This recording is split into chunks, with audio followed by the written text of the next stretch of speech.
Hello everyone, my name is Quintina and I am your dedicated partner for raising your child with autism. Hi guys, I'm back. My name is Quintina and I'm your dedicated partner in the journey of raising your child with autism. Today I wanted to talk about advocacy and why that is so important for your family when you first get the diagnosis of autism, or you might be speculating thinking that something is wrong.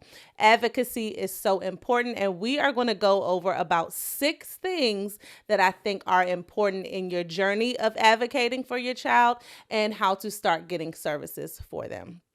So, the first thing that you need to know is that early years are so super critical. There's so many things that us parents really don't even think about when it comes to the early years of development. We think that children are quiet or gentle or just crying for a bottle and not wanting to communicate, but that is the total opposite. When they're very young, they're retaining a lot of information, they're taking information in, they're learning in ways you would have never thought they would be. And so early years are critical for brain development. That's the first thing. Like I said, they're retaining a lot of information. They are learning a lot of new words. That's why, if you guys ever heard someone say, if you're going to learn another language, you need to learn it while you are young. And that's because your brain is developing over time and is soaking all of that in, right? And then also acquisition of language, learning how to say certain things, in what situation they would say certain things. And then also, when they are younger, your brain is more receptive. So you're introducing them to something and then they're realizing, okay, yeah, I do like this, or I do know how to say this. So it's more receptive versus it's easier always to learn something new rather than learning something that you're used to, like another way of doing something. So I would always say early years are critical, and you want to make sure that you're advocating for your child.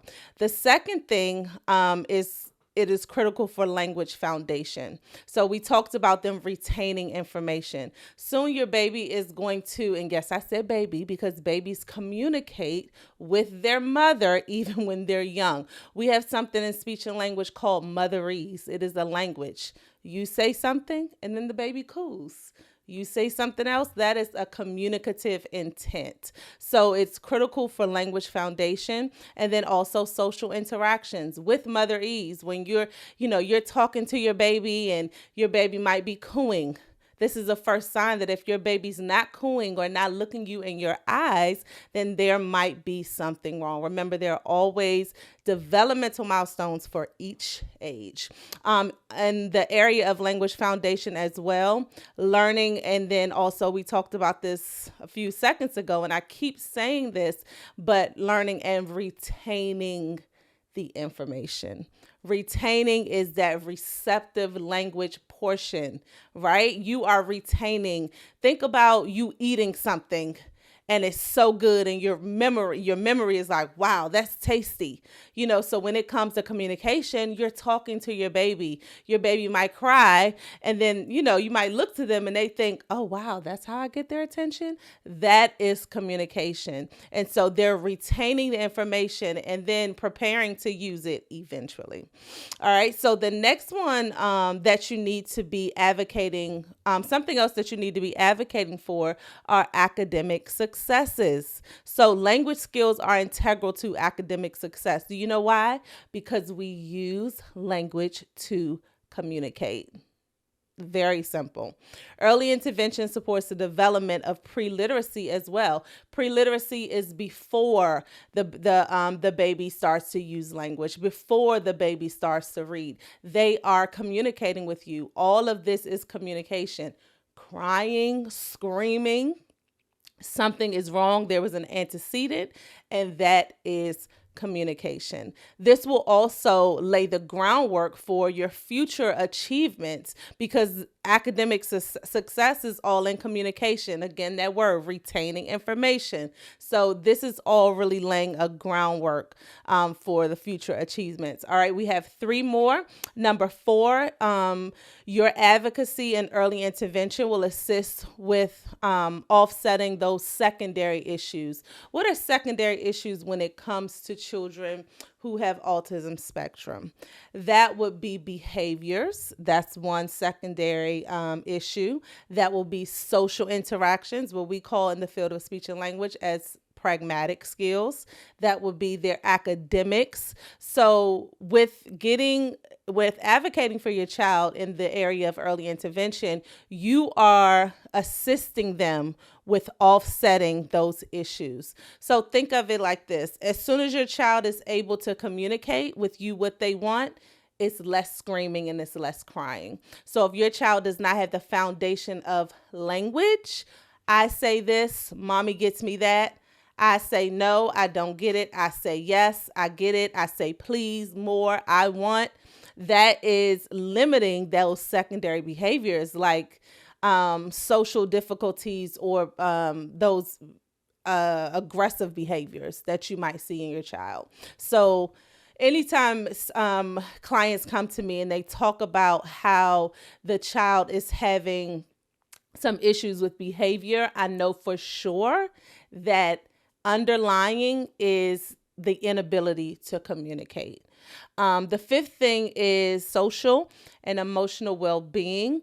The sooner that you are able to adjust or get the information that you need, their social and emotional well-being will be better because they've adjusted, right? The last one is family support and involvement.